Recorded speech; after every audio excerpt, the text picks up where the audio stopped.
Istri harus minta maaf kepada suami ketika bermasalah walaupun suami yang salah. Ajaran apa ini? Ajaran Walid ini.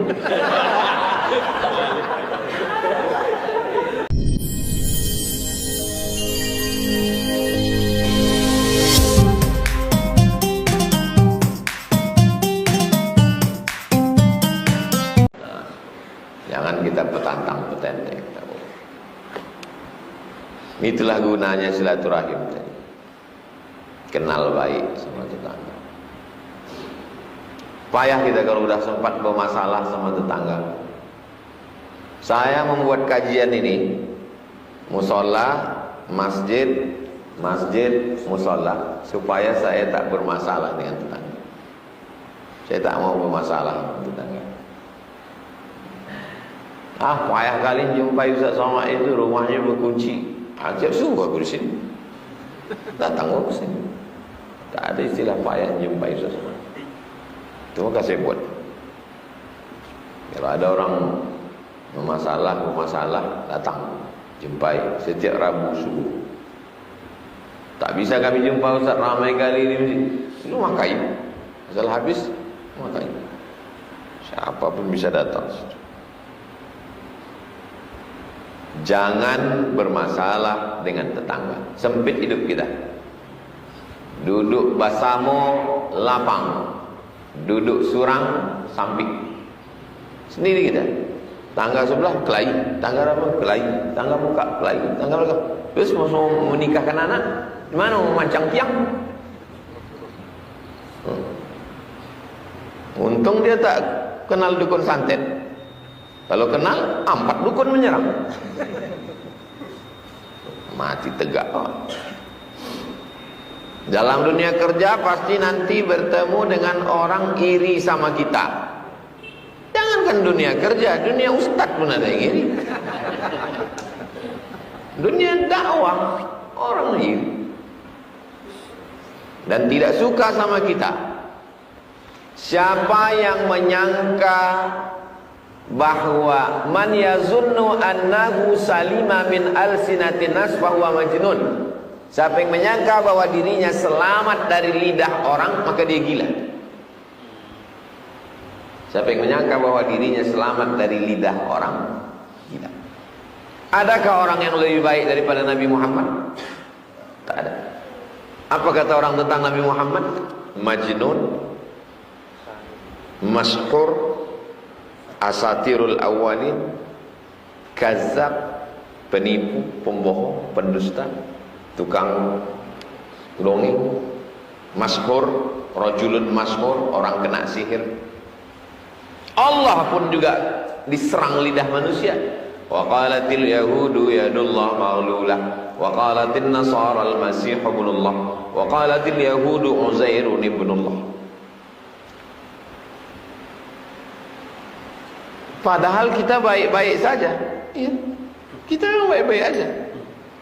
Bagaimana sikap kita Pak Ustaz? Baik-baik aja.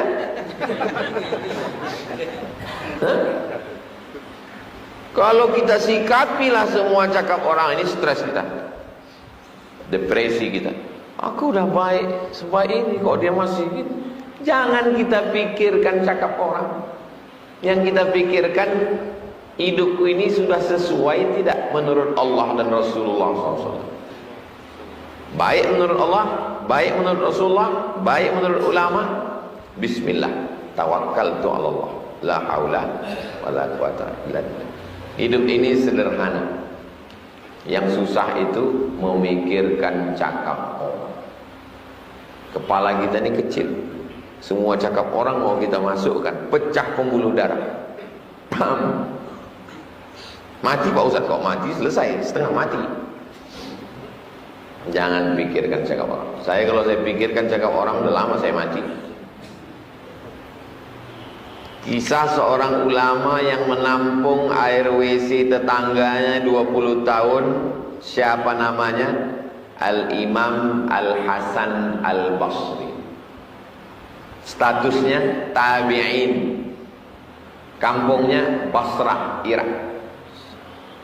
Siapa sahabat Nabi yang jumpa sama dia? Abdullah bin Abbas. Rumah dia di bawah, rumah tetangganya di atas, tak Islam. Waktu dia sakit, tak bisa dia keluar kamar, tetangganya masuk ke kamar. Tengoknya di pojok kamar itu ada ember. Ya Hasan Al-Basri, air apa itu? Aku tak tahu, aku tampung aja. Kalau tak salah itu WC ku di atas katanya. Dah berapa lama kau tampung? 20 tahun. Asyhadu an la ilaha illallah wa asyhadu anna Muhammadar Rasulullah. Langsung masuk Islam. Ada pula orang mau masuk Islam, dah siap-siap dia mau masuk Islam, tak jadi masuk Islam gara-gara baru parkir 5 menit dah kena usir. Orang Islam. Dalam kitab apa nih bisa ditemukan Pak Ustaz? Sa'ah wa sa'ah, gharaib wa taraib. Semua ada saatnya, kisah-kisah unik yang disusun oleh Abu Amr Al-Misri, orang Mesir. Banyak orang tak bertegur sapa dengan tetangga gara-gara parkir. Baru disebut tadi. Terutama tetangga di ruko. Bagaimana supaya kita bisa sabar menghadapi tetangga yang tidak punya perasaan, selalu menzalimi kita? Ada RT, ada RW, ada kades, ada kadus, kumpul bersama, eratkan lagi tali ukhuwah Islamiyah, silaturahim. Negara kita ini secara struktur sudah bagus kan, dari mulai presiden, gubernur, bupati, wali kota, sampai kadus, kades, RW, RT, rukun tetangga. Itu tak ada di negara lain. Secara teori dah mantap, cuma masalahnya tak sesuai teori dengan kenyataan. Kepolisian dari atas, Kapolri, Kapolda, Kapolres, Kapoltabes, Kapolsek, Babin Kamtibmas, sampai ke bawah.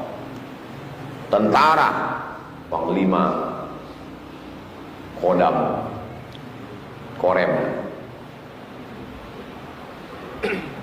Abre, Kodim,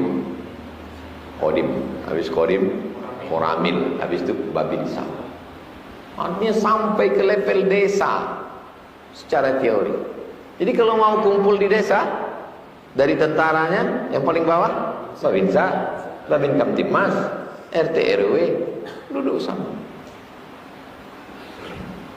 Yang berkelahi suruh sama Pak Kodim. Acara zikir bersama. Ya Qadim, Ya Qadim, Ya Qadim, Ya Qadim, kata ustaz yang berzikir. Datang panitia, mohon maaf Pak, Pak Kapolres datang juga kata.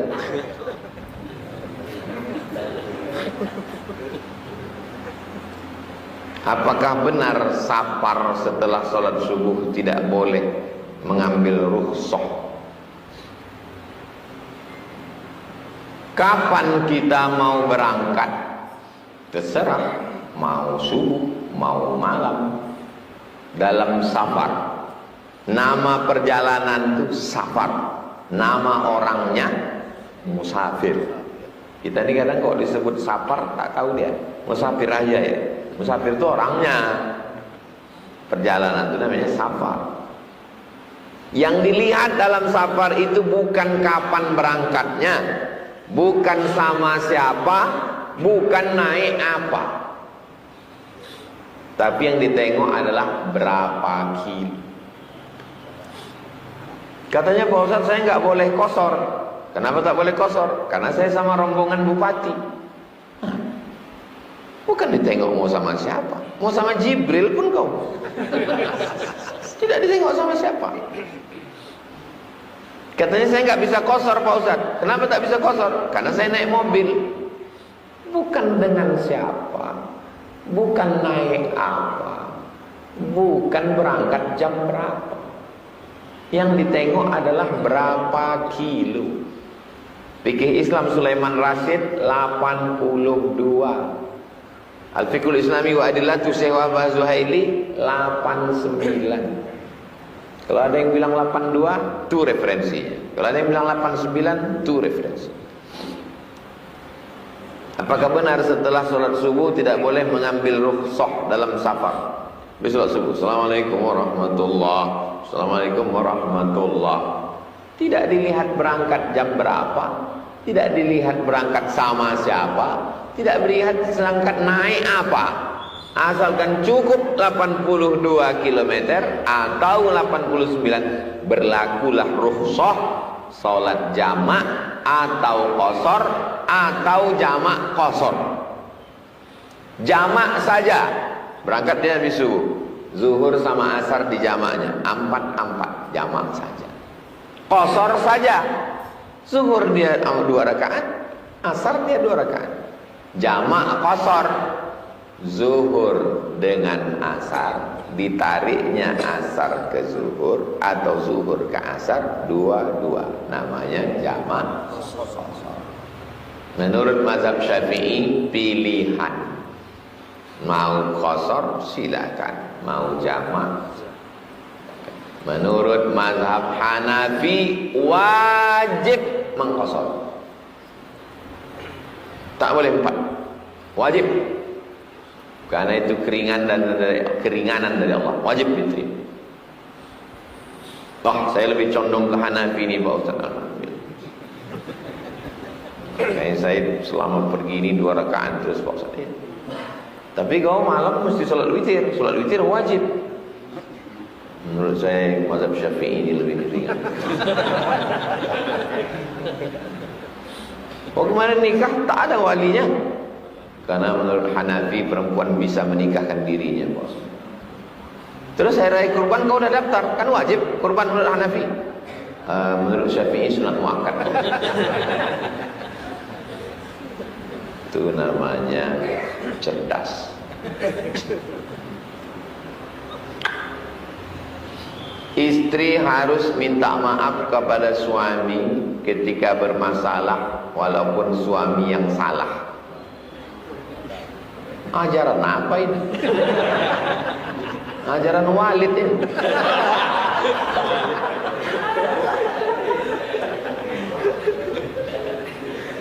Ya, kalau suami bersalah, suami minta maaf. Cuman kita laki-laki ini, laki-laki itu egonya lebih tinggi. Laki-laki itu ingin dihormati. Laki-laki itu ingin dia berkuasa. Laki-laki itu ingin dia superior. Jadi kalau kita berat minta maaf dengan mulut kita, minta maaf pakai WhatsApp. Kalau berat mau bilang maafkan aku ya, minta maaf pakai WhatsApp. Jangan ibu paksa suami ibu minta maaf dengan mulutnya, karena tidak semua laki-laki siap menjatuhkan harga diri.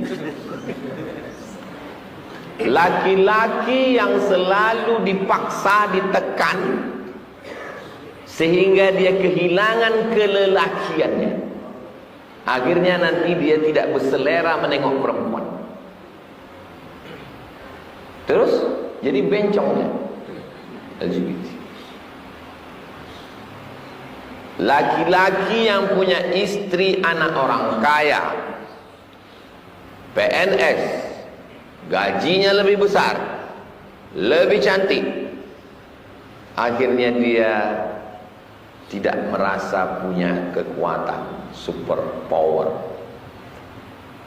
Itulah akhirnya banyak laki-laki berselingkuh sama pembantunya. Pas ditanya-tanya, orang heran, ini lebih cantik, lebih putih, kenapa berselingkuh sama pembantu? Orang tidak paham psikologis, karena dia maaf cakap, tidak bisa tak meletus pistol itu ke bininya, karena dia udah down. Makanya wahai perempuan-perempuan yang sukses, kalian S1, S2, S3, kalian PNS, gaji kalian banyak, kalian bilang ke suami kalian, aku memang anak orang kaya bang, aku memang PNS, aku memang cantik, tapi di rumah ini kau adalah imamku. Besarkan hati dia. Ini masalah orang sekarang. Bacalah di internet itu. Kenapa? Laki-laki kehilangan superior.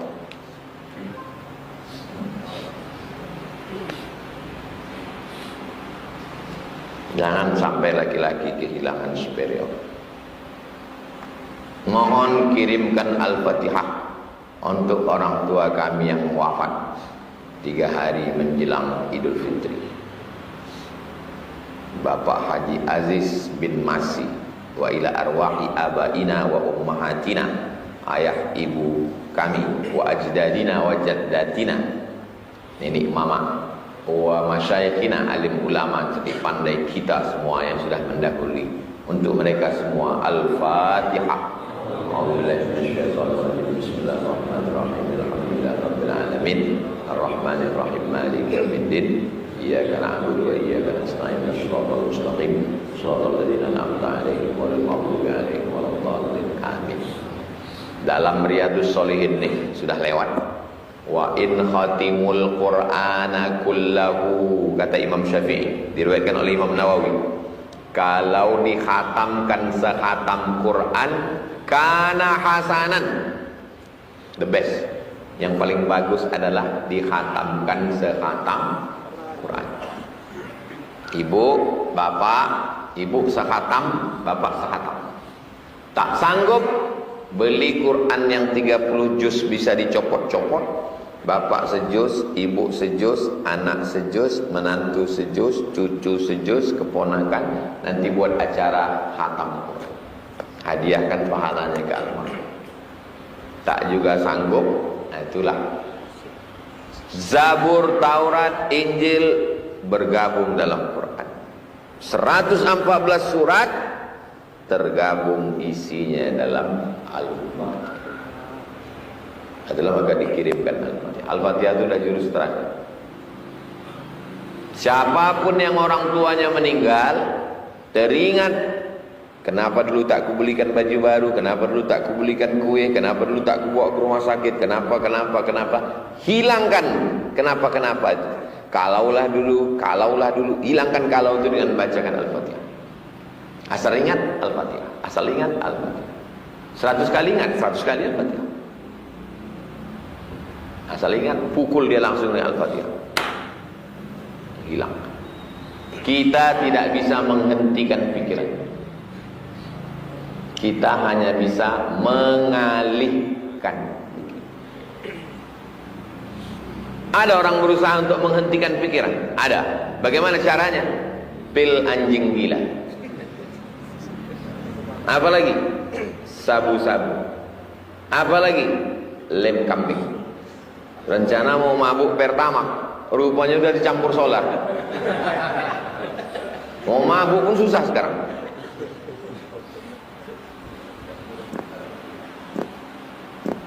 Kita tidak bisa menghentikan pikiran. Kita hanya bisa mengalihkan pikiran.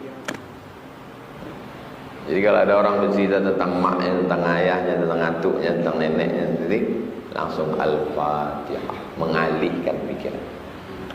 Setiap ingat bacakan Al-Fatihah, bacakan doa Allahumma ighfir lahu warham. Ala hadhihi niyah, semua niat yang baik-baik semoga disampaikan Allah berkat bacaan surat Al-Fatihah. A'udzubillahi minasyaitonir rajim. Bismillahirrahmanirrahim. Alhamdulillahirabbil alamin. Arrahmanirrahim. Maliki yaumiddin. Iyyaka na'budu wa iyyaka nasta'in. Ihdinas siratal mustaqim. Siratal ladzina an'amta 'alaihim ghairil maghdubi 'alaihim waladdallin. Amin.